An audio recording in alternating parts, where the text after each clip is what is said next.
بسم اللہ الرحمن الرحیم۔ ایک شخص حضرت علی کرم اللہ وجہہ رضی اللہ تعالیٰ عنہ کی خدمت میں پیش ہوا اور کہنے لگا کہ یا علی رضی اللہ تعالیٰ عنہ، انسان زندگی میں ذلیل و رسوا کیوں ہوتا ہے؟ تو حضرت علی رضی اللہ تعالیٰ عنہ نے فرمایا کہ یہ 3 عادات کسی بھی انسان کو ذلیل و رسوا کرا سکتی ہیں۔ پہلا، وہ شخص جو جھوٹ بولتا ہے۔ حضرت علی رضی اللہ تعالیٰ عنہ نے فرمایا کہ میں نے اللہ کے پیارے رسول حضرت محمد صلی اللہ علیہ وآلہ وسلم سے سنا ہے کہ جو شخص جھوٹ بولتا ہے اس کے چہرے کا نور چھین لیا جاتا ہے اور وہ اللہ کی مخلوق کے نزدیک دن بدن ذلیل و رسوا ہو جاتا ہے۔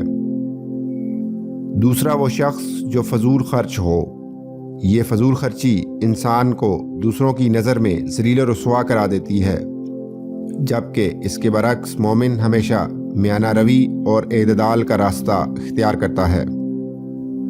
تیسرا، وہ شخص جو اللہ کی مخلوق پر بلا وجہ غصہ کرتا ہے۔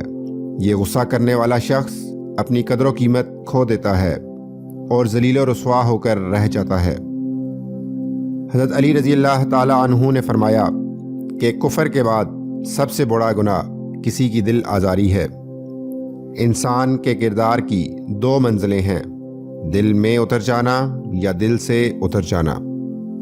کسی کے برے کہہ دینے سے نہ ہم برے ہو جاتے ہیں نہ اچھے۔ اپنی زبان سے ہر شخص اپنا ظرف دکھاتا ہے، دوسرے کا عکس نہیں۔ 3 انسان 3 چیزوں سے ہمیشہ محروم رہیں گے: غصے والا صحیح فیصلے سے، جھوٹا عزت سے، جلد باز کامیابی سے۔